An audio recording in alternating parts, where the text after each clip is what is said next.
নমস্কার বন্ধুরা, নলেজ কাল্টিভেটারে স্বাগত। আমি সুদীপ ঘোষ শুরু করছে যে ক্লাস যেখানে হয় কারেন্ট অ্যাফেয়ার্সের আলোচনা। আজকে একটি গুরুত্বপূর্ণ বিষয় নিয়ে আলোচনা করব। আমরা দেখছি ভারত আর আমেরিকার মধ্যে সম্পর্ক কিন্তু খারাপ হতে শুরু করেছে। রাশিয়া থেকে ভারত যাতে তেল না কেনে তার জন্য কিন্তু হুমকি দিচ্ছে আমেরিকার প্রেসিডেন্ট ট্রাম্প। কিন্তু ভারত সরকার কিন্তু ট্রাম্পের কথায় গ্রাহ্য করছে না, তাদের পুরনো যে বন্ধু সেই রাশিয়ার উপরে কিন্তু ভরসা রাখছে। অর্থাৎ ভারত ও রাশিয়ার যে পুরনো এবং যে বিশ্বাসের বন্ধুত্ব, সেই বন্ধুত্বের সম্পর্ক বারবার ফিরে আসছে। সেই নিয়ে কিন্তু আজকে আমরা আলোচনা করব। রিলেশন ইন্ডিয়া রাশিয়া ফ্রেন্ডশিপ আজকের ভিডিওতে থাকছে। এই নিয়ে কি খবর আছে, স্বাধীনতার আগে ভারত আর রাশিয়ার সম্পর্ক কি ছিল আর স্বাধীনতার পরে কি হয়েছে, তার সাথে বিতর্ক কি আছে, কেন ট্রাম্প চাইছে ভারতের সাথে রাশিয়ার সম্পর্ক খারাপ হোক। ভিডিও শুরু করার আগে এটি একটি শিক্ষামূলক ভিডিও। এই ভিডিওর কোনো অংশে হিংসা ও রাজনৈতিক এবং সাম্প্রদায়িক বিদ্বেষ অন্তর্ভুক্ত নেই। তবু ভিডিওর কোনো অংশ বিতর্কিত মনে হলে সেটি অনিচ্ছাকৃত এবং তার জন্য ক্ষমা প্রার্থী। এখন আজকের ভিডিও আমরা দেখছি ভারত আমেরিকার সম্পর্ক নিয়ে কিন্তু এখন রাজ্য রাজনীতি এবং কি আন্তর্জাতিক রাজনীতিও কিন্তু উত্তপ্ত। ভারত আর আমেরিকার মধ্যে একটা ভালো বন্ধুত্বের সম্পর্ক তৈরি হয়েছিল, সেই সম্পর্ক কিন্তু ক্রমেই অবনতি ঘটছে। যখন ভারত পাকিস্তানের বিরুদ্ধে অপারেশন সিন্দুর করেছিল, সেখানেই যে যুদ্ধবিরতি ঘোষণা হয়েছে সেই নিয়ে কিন্তু বিতর্ক শুরু হয়েছে। ট্রাম্প বারবার বলছে সে নাকি নিজে ভারত আর পাকিস্তানের মধ্যে এই যুদ্ধ থামিয়েছে। সেই নিয়ে কিন্তু গোটা দেশ ভারত সরকারকে অর্থাৎ মোদী সরকারকে চেপে ধরছে। বিরোধীরা সংসদে অর্থাৎ পার্লামেন্টে সরকারের বিরুদ্ধে কিন্তু ক্ষোভ উগড়ে দিচ্ছে। যখন সরকার বেকায়দায় পড়েছে এই ইস্যু নিয়ে, তখনই আবার ট্রাম্প ভারতকে হুমকি দিয়েছে। ট্রাম্প বলেছে ভারত যাতে রাশিয়ার থেকে তেল না কেনে, যদি রাশিয়ার থেকে তেল কেনে তাহলে কিন্তু আমেরিকা ভারতের বিরুদ্ধে কড়া ব্যবস্থা নেবে। এমনকি ভারতীয় পণ্যের ওপরেও কিন্তু আমেরিকা এক্সট্রা ট্যাক্স বসিয়ে দিয়েছে। আমরা দেখেছি যে মোদি আর ট্রাম্পের মধ্যে একটা খুব ভালো সম্পর্ক তৈরি হয়েছিল।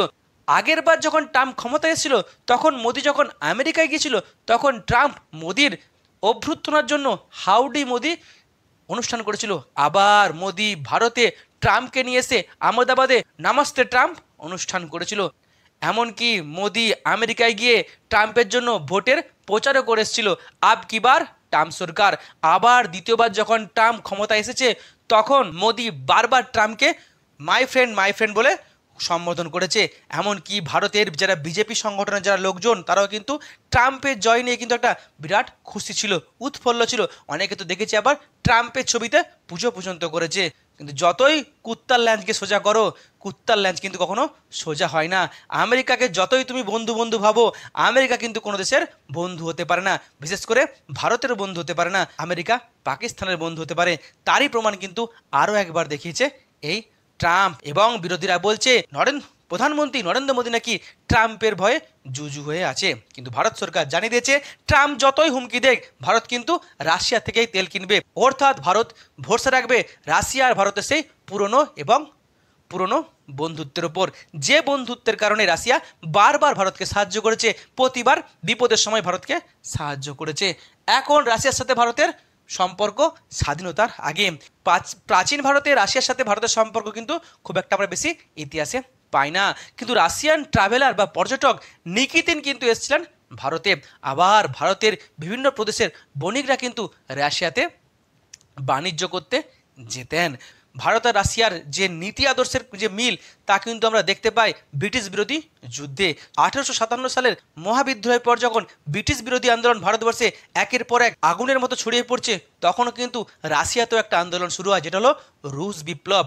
এবং ভারতীয় স্বাধীনতা আন্দোলনে যে দুটি দেশের থেকে ভারতীয় বিপ্লবীরা অনুপ্রেরণা পেয়েছিল, একটি হচ্ছে আয়ারল্যান্ড আর একটি হচ্ছে রাশিয়াতে যখন রুশ বিপ্লব চলছে লেনিনের নেতৃত্বে, তখন কিন্তু ভারতীয় বিপ্লবীরাও এই রাশিয়ার প্রতি অনুপ্রেরণা পেয়েছিল বা কোথাও না কোথাও উদ্বুদ্ধ হয়েছিল।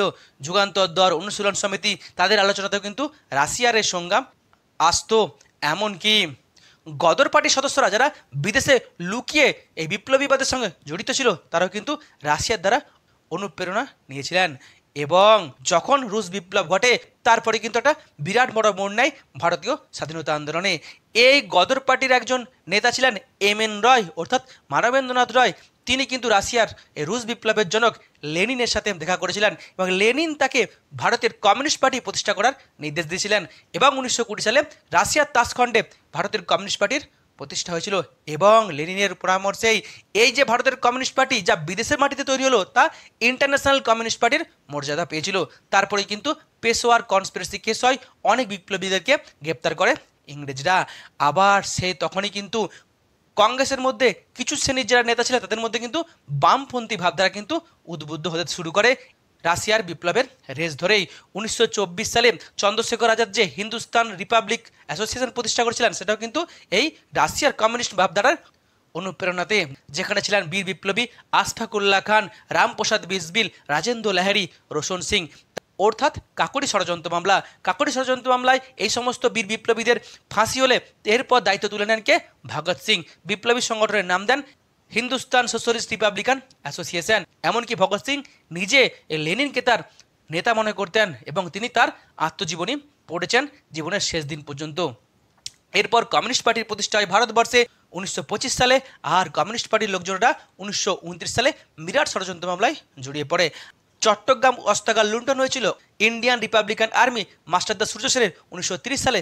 সেই সংগঠনও কিন্তু এই আয়ারল্যান্ড এবং এই কমিউনিস্ট রাশিয়া দ্বারা অনুপ্রেরণা পেয়েছিল। এমনকি নেহরু পর্যন্ত এই কমিউনিস্ট রাশিয়ার আন্দোলনের প্রতি উদ্বুদ্ধ হয়েছিলেন। এমনকি গান্ধীজি নিজে রাশিয়ার যে সোশ্যালিজম ধারণা তার প্রতি তিনি প্রশংসা করতেন।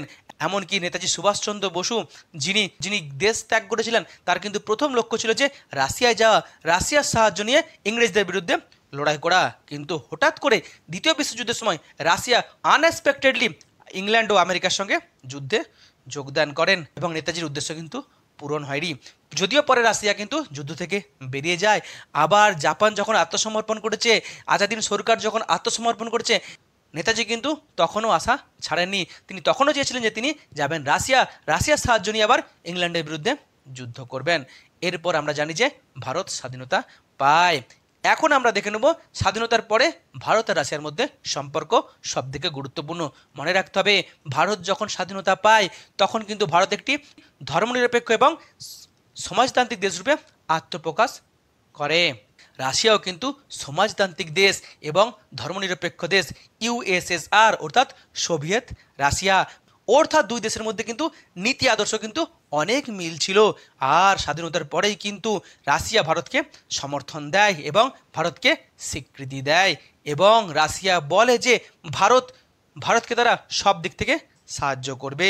1951 সালে যখন কাশ্মীর সমস্যা দেখা দেয়, এই কাশ্মীর সমস্যাতে রাশিয়া ইউএনের জেনারেল অ্যাসেম্বলিতে ভারতের পক্ষে ভেটো দান করে। আবার ভারতের প্রথম প্রধানমন্ত্রী নেহেরু তিনি কিন্তু রাশিয়ার যে সোশ্যালিজম ধারণায় উদ্বুদ্ধ হয়ে যে প্ল্যানিং কমিশন যা পরাধীন ভারতে নেতাজি প্রতিষ্ঠা করেছিলেন তাও কিন্তু তিনি স্বাধীন ভারতে প্রতিষ্ঠা করেন এবং পঞ্চবার্ষিকী পরিকল্পনার শুরু করা হয়।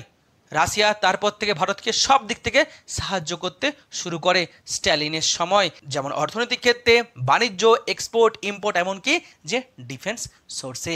1955 সালে যখন দ্বিতীয় বিশ্বযুদ্ধের পর গোটা বিশ্ব দুই ভাগে ভাগ হয়ে যায়, ঠান্ডা যুদ্ধ শুরু হয়, তখন কিন্তু মুখোমুখি দুই শক্তিধর দেশ, একটা হচ্ছে রাশিয়া আর একটা হচ্ছে আমেরিকা। তখন ভারতবর্ষের প্রধানমন্ত্রী জওহরলাল নেহরু তিনি কিন্তু জোট নিরপেক্ষ নীতি নিয়েছিলেন। আর এই জোট নিরপেক্ষ নীতিতেই কিন্তু সব থেকে মাস্টার স্ট্রোক হয়ে দাঁড়ায় ভারতের কাছে এবং ভারত কিন্তু রাশিয়ার কাছাকাছি চলে আসে। 1956 সালে প্রধানমন্ত্রী জওহরলাল নেহরু এবং প্রশান্তচন্দ্র মহলানবিশ দ্বিতীয় পঞ্চবার্ষিকী পরিকল্পনায় যখন ভারী শিল্পায়নের উপর জোরদান করে তখন কিন্তু রাশিয়া ভারতকে সাহায্য করে। বোকারো, ভিলাই এই শিল্পকেন্দ্রগুলি কিন্তু রাশিয়ার সহায়তায় গড়ে ওঠে। আবার যখন 1962 সালে ইন্দো চীন যুদ্ধ হয় তখন কিন্তু রাশিয়া একটা নিউট্রাল পজিশনে ছিল, কিন্তু রাশিয়া এই সময়ে কিন্তু ভারতকে গোপনে সাপোর্ট করেছিল। এবং 1962 সালে যখন ভারত চীন যুদ্ধে ভারতের পরাজয় ঘটেছিল, ভারতের প্রধানমন্ত্রী কিন্তু বুঝতে পেরেছিলেন যে আমাদেরকে ডিফেন্সে অর্থাৎ আমাদের নিরাপত্তায় বা ডিফেন্স সেক্টরে কিন্তু অনেক উন্নতি করতে হবে। তখন কিন্তু একের পর এক রাশিয়া ভারতকে সাহায্য করেছিল ভারতের এই অস্ত্র দিয়ে বা ভারতের প্রতিরক্ষা ক্ষেত্রে ভারতকে সাহায্য করার সময় তখনই কিন্তু রাশিয়া থেকে এই ফাইটার জেট অর্থাৎ MiG-21 কিনেছিলেন জওহরলাল নেহরু। আবার 1965 সাল ভারত পাকিস্তান যুদ্ধ, প্রধানমন্ত্রী লাল বাহাদুর শাস্ত্রী, তখন কিন্তু পাকিস্তানকে সাহায্য করেছিল কে? আমেরিকা। ভারতকে সাহায্য করেছিল কে? রাশিয়া। সে সময় কিন্তু ভারত পাকিস্তানের অনেকটা জায়গা দখল করে নিয়েছিল, ভারত যুদ্ধে জয়লাভ করেছিল। যদিও এই যুদ্ধের পরে যে তাসখন্ড চুক্তি হয়েছিল সেটা কিন্তু অনেকেই মেনে নিতে পারেনি। এখানে কিন্তু কোথাও না কোথাও রাশিয়ার এই ভূমিকা বিতর্কিত ছিল। লাল বাহাদুর শাস্ত্রীকে এক প্রকারে জোর করে পাকিস্তানের সাথে চুক্তি করতে বাধ্য করেছিল বলে বিতর্ক হয়। ভারতবর্ষের যে মহাকাশ গবেষণাতেও কিন্তু রাশিয়া ভারতকে ব্যাপক সহায়তা করে। আমরা জানি পৃথিবীতে প্রথম মহাকাশ গবেষণা শুরু করেছিল কে? এই রাশিয়া। আর ভারতের যে ইসরো, এটাও কিন্তু উন্নতি হয়েছে এই রাশিয়ার সহায়তায়। ভারতের প্রথম যে স্যাটেলাইট অর্থাৎ আর্যভট্ট 1975 সালে, সেটাও কিন্তু উৎক্ষেপিত হয়েছিল এই রাশিয়ার কাপুস্তিন থেকে। তখন কিন্তু প্রধানমন্ত্রী ইন্দিরা গান্ধী। আর আমরা জানি নেহরুর সময় রাশিয়া ভারতের যে ভালো সম্পর্ক হয়েছিল সেটা কিন্তু লাল বাহাদুর শাস্ত্রীর সময়ও ভালো ছিল, এবং সব থেকে টপে উঠেছিল ইন্দিরা গান্ধীর সময়। এমনকি ভারতের প্রথম যিনি মহাকাশচারী রাকেশ শর্মা 1984 সালে ভারত থেকে তিনি মহাকাশে গিয়েছিলেন, সেবারও ছিল কিন্তু রাশিয়ার সহযোগিতা। এরপর রাশিয়ার সবথেকে বড় বন্ধুত্বের উদাহরণ আছে 1971 সালে, যখন ভারত পাকিস্তান যুদ্ধ হয় বাংলাদেশের মুক্তিযুদ্ধের সময়। তখন 1971 সালে আগস্ট মাসে ইন্দিরা গান্ধী রাশিয়া সরকারের সাথে একটা বন্ধুত্বের চুক্তি করে যে ভারত যদি কোনো বিপদে পড়ে রাশিয়া যেমন তাকে ভারতকে সাহায্য করে। পেছন থেকে রাশিয়া সেই সাহস পেয়েই কিন্তু ইন্দিরা গান্ধী বাংলাদেশে সেনা পাঠিয়েছিল, মুক্তিযোদ্ধাদেরকে সাহায্য করেছিল, তাদেরকে অস্ত্র দিয়েছিল এবং পাকিস্তানের সাথে কিন্তু সরাসরি যুদ্ধ করেছিল। তখন পাকিস্তানে কিন্তু বন্ধু ছিল আমেরিকা ইন্দিরা গান্ধীকে কিন্তু হুমকি দিয়েছিল আমেরিকার প্রেসিডেন্ট নিক্সন। কিন্তু তখন ইন্দিরা গান্ধী কিন্তু এই নিক্সনের হুমকি মেনে নেননি। এখন যেমন নরেন্দ্র মোদী ট্রাম্পের ভয়ে অপারেশন সিন্দুর থামিয়ে দিয়েছে, কিন্তু তখন কিন্তু ইন্দিরা গান্ধী কিন্তু তিনি যুদ্ধ থামিয়ে দেননি।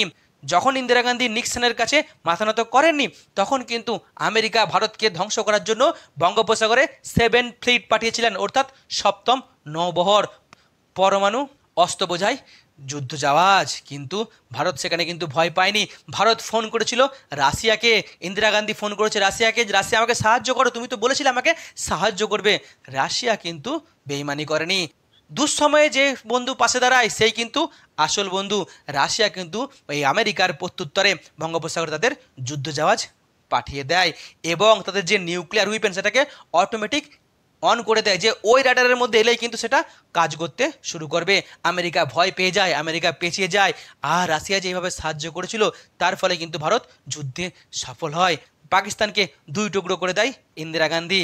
ভারতের কাছে খুশির খবর হয়, কারণ নতুন বাংলাদেশের জন্ম হয়। ইন্দিরা গান্ধীর মৃত্যুর পরও কিন্তু ভারত রাশিয়ার সম্পর্ক খুব ভালো ছিল, বিশেষ করে রাজীব গান্ধীর সময়। রাজীব গান্ধী যখন রাশিয়া গিয়েছিলেন তিনি কিন্তু চুক্তি করেছিলেন, কিন্তু রাজীব গান্ধীর পরে এবং সেই সময় যে ভারতের দ্রুত পলিটিক্যাল পরিস্থিতি চেঞ্জ হচ্ছে, আবার সেই সময় কিন্তু 1991 সালে সোভিয়েত রাশিয়ার পতন ঘটে। আর তখনই কিন্তু ভারত বড়সড় ধাক্কা খায়, কারণ ভারত কিন্তু পুরোপুরি বিদেশ নীতিতে নির্ভরশীল ছিল সোভিয়েত রাশিয়ার কাছে। সোভিয়েত রাশিয়া যখন ভেঙে যায়, একটা দেশ ভেঙে প্রায় 15টা দেশ তৈরি হয়, ভারতের অর্থনৈতিক অবস্থা চরমে ওঠে, এক প্রকারের অর্থনৈতিক এমার্জেন্সি তৈরির মতো অবস্থা তৈরি হয়। আর তখনই কিন্তু ভারতের অর্থনীতিকে বাঁচিয়েছিলেন কে? অর্থমন্ত্রী মনমোহন সিং, যিনি পরে দেশের প্রধানমন্ত্রী হয়েছিলেন। এবং তখন প্রধানমন্ত্রী ছিলেন কে? নরসিমা রাও কিন্তু নতুন যে রাশিয়া, সে রাশিয়ার সাথে ভালো সম্পর্ক তৈরি করার চেষ্টা করেন। তাই 1993-94 সালে আবার রাশিয়ার সাথে কিন্তু চুক্তি হয় ভারতের, আবার আগের মতো কিন্তু সব দিক থেকে সুসম্পর্ক তৈরি হয়। আবার বাণিজ্য, এক্সপোর্ট, ইম্পোর্ট, সামরিক ক্ষেত্রে দুই দেশের মধ্যে ভালো সম্পর্ক তৈরি হয়। এমনকি পরবর্তী ক্ষেত্রে মনমোহন সিংয়ের সময়ও কিন্তু রাশিয়ার সঙ্গে ভারতের সম্পর্ক খুব ভালো হয়ে ওঠে, একাধিক চুক্তি হয় এবং রাশিয়া ভারতের যে অর্থনৈতিক সম্পর্ক অনেক মজবুত হয়। কিন্তু বিশেষ করে কংগ্রেসের সঙ্গে কিন্তু রাশিয়ার সম্পর্ক খুব ভালো ছিল যখন কংগ্রেস ক্ষমতায় ছিল, কারণ কংগ্রেস হচ্ছে সমাজতান্ত্রিক দল, নেহরু ছিলেন সোশ্যালিস্ট নেহরু, আর গান্ধীজি হচ্ছেন সমাজতান্ত্রিক গান্ধীজি। কিন্তু কংগ্রেস যখন এই রাশিয়ার সঙ্গে ভালো সম্পর্ক তৈরি করতো, তখন কিন্তু কংগ্রেসের বিরোধী পার্টি এই বিজেপি বা জনতা দল, তারা কিন্তু কংগ্রেসকে বিরোধিতা করতো, তারা কিন্তু রাশিয়াকে বিরোধিতা করতো, কারণ বিজেপি বা জনতা দল এরা কিন্তু সোশ্যালিজমের বিরোধী। অনেকে ভেবেছিল যে মোরারজি দেশাই যখন ক্ষমতায় এসছে, কিংবা ভিপি সিং যখন ক্ষমতায় এসছে, কিংবা অটল বিহারী বাজপেয়ী যখন ক্ষমতায় এসছে, কিংবা নরেন্দ্র মোদী যখন ক্ষমতায় এসছে, তখন হয়তো ভারত রাশিয়ার সঙ্গে সম্পর্ক খারাপ হবে, কারণ এরা হচ্ছে সোশ্যালিজমের বিরোধী। কিন্তু ভারত রাশিয়ার সঙ্গে সম্পর্ক খারাপ হয়নি। অটল বিহারী বাজপেয়ীর সময়ও কিন্তু একাধিক চুক্তি হয়েছিল এই রাশিয়ার সাথে, আর নরেন্দ্র মোদীর সময় কিন্তু একাধিক চুক্তি হয়েছে, বরঞ্চ চুক্তির পরিমাণ অনেক বেড়েছে, রাশিয়ার নির্ভরতা অনেকটাই বেড়েছে। এখন এই দুই দেশের যে সম্পর্ক, সেটাকে আমরা আরেকটু ভালো করে দেখতে পাবো যে ডিফেন্স ডিল কতটা নির্ভরশীল। রাশিয়া থেকে কিন্তু আমরা নিয়েছিলাম MiG-21 নেহরুর সময়, আবার এখন এই যে ব্রহ্মোস মিসাইল, এই যে সুখোই, কিংবা এই যে S-400 যে এয়ার ডিফেন্স, যেটা পাকিস্তানের বিরুদ্ধে একটা বিরাট বড় সাহায্য করেছে ভারতকে, তাও কিন্তু রাশিয়া থেকে নিয়ে আসা হয়েছে। এই ব্রহ্মোসের নামটা এসছে ব্রহ্মপুত্র মস্কোবা, অর্থাৎ ভারত আর রাশিয়া দুটি নদী থেকে। আবার রাশিয়ার সাহায্যে ভারত কিন্তু একাধিক আন্তর্জাতিক যে ইকোনমিক সংস্থার কিন্তু সদস্যপদ পেয়েছে, যেমন ব্রিক্স, সবথেকে গুরুত্বপূর্ণ ব্রিক্সের সবথেকে শক্তিশালী সদস্য হচ্ছে কিন্তু এই রাশিয়া। তারপরে SCO, G20, এমনকি ভারত রাশিয়া ইন্টার গভর্নমেন্টাল যে কমিশন, তারও সদস্য কিন্তু ভারতের সাথে রাশিয়ার কিন্তু অর্থনৈতিক সম্পর্ক কিন্তু খুব গুরুত্বপূর্ণ। ভারত এখন প্রায় 40% তেল কিনে রাশিয়া থেকে, এমনকি ইউক্রেন আর রাশিয়ার যুদ্ধের সময় ভারত অনেক কম টাকায় তেল পেয়েছে এই রাশিয়ার থেকে। তাই দেখে কিন্তু এই আমেরিকার জ্বলছে। আবার অন্য কারণে জ্বলছে, কারণ রাশিয়া ভারতকে সাহায্য করছে কোদাই কুনাল যে পারমাণবিক বিদ্যুৎ কেন্দ্র তা তৈরির জন্য।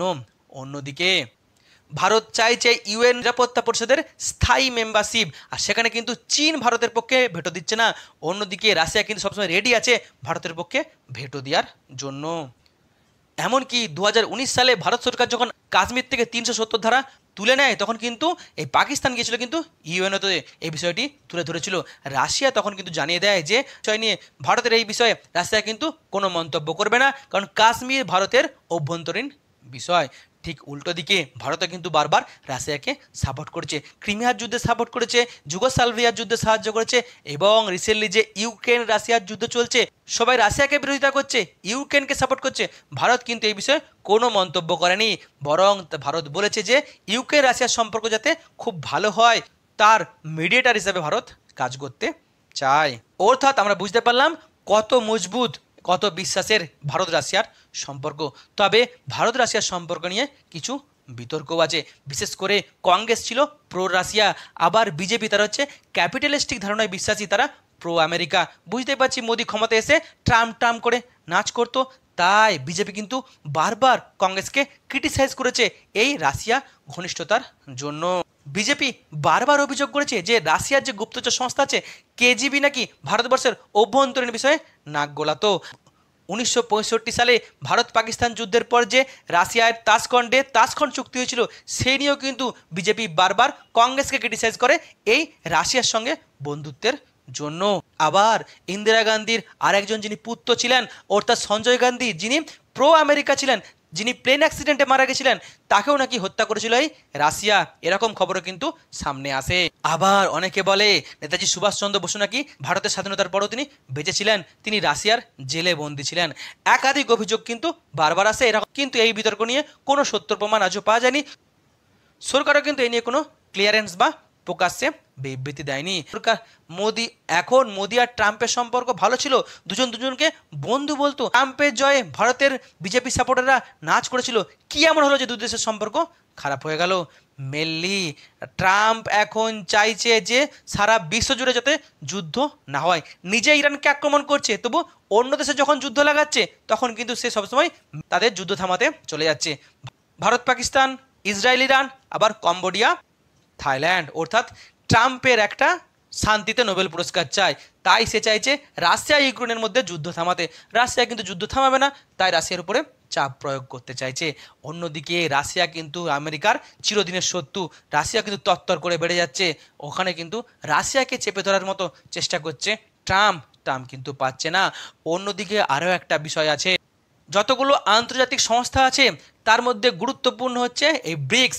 ব্রিক্স কিন্তু প্রচুর উন্নতি করেছে, আর ব্রিক্সের সব থেকে বড় শক্তিধর দেশ হচ্ছে এই রাশিয়া আর ভারত। দু দেশের কিন্তু সম্পর্ক তত্তর করে এগিয়ে যাচ্ছে। ব্রিক্সের সিদ্ধান্ত হয়েছে ব্রিক্স কারেন্সি তৈরি করা হবে আমেরিকার ডলারের বদলে। এখানে কিন্তু আমেরিকা রেগে যাচ্ছে। আবার রাশিয়া কিন্তু G7 গ্রুপে ছিল, G8 হয়েছিল, সেই G7 থেকে কিন্তু G8 থেকে কিন্তু রাশিয়া বেরিয়ে গেছে। আমেরিকার সাথে যে রাশিয়ার শত্রুতা, সেই শত্রুতার জন্য কিন্তু ট্রাম্প ভারতের উপরে জোর করে চাপিয়ে দিচ্ছে বা হুমকি দিচ্ছে যাতে ভারত রাশিয়ার সাথে সম্পর্ক ছিন্ন করে। কিন্তু ভারত সরকার অতটাও বোকা নয়। কোনো কুত্তার ল্যাঞ্চ ট্রাম্পের জন্য ভারত রাশিয়ার পুরনো বন্ধুত্ব নষ্ট করবে? যে রাশিয়া বারবার ভারতকে সাহায্য করছে, বারবার বিপদের পাশে দাঁড়িয়েছে, সেই সম্পর্ক খারাপ করা মানে ভারতের বোকামি করা। আর এরকম বোকামির সিদ্ধান্ত কিন্তু ভারত কখনোই নেবে না। এই হলো আজকের বিষয়, যেখানে আমি টোটাল বিষয়টি সুন্দরভাবে তুলে ধরার চেষ্টা করলাম। এখন ভারত ও রাশিয়ার সম্পর্ক নিয়ে আপনার কি মতামত আছে অবশ্যই কমেন্ট বক্সে জানাবেন। ভিডিওটি এখানে শেষ হলো। ভিডিওটি যদি ভালো লাগে অবশ্যই লাইক, কমেন্ট, শেয়ার এবং চ্যানেলটি সাবস্ক্রাইব করতে ভুলবেন না। আবার দেখা হবে নতুন একটি ভিডিওতে। ততক্ষণ পড়তে থাকো, হাসতে থাকো।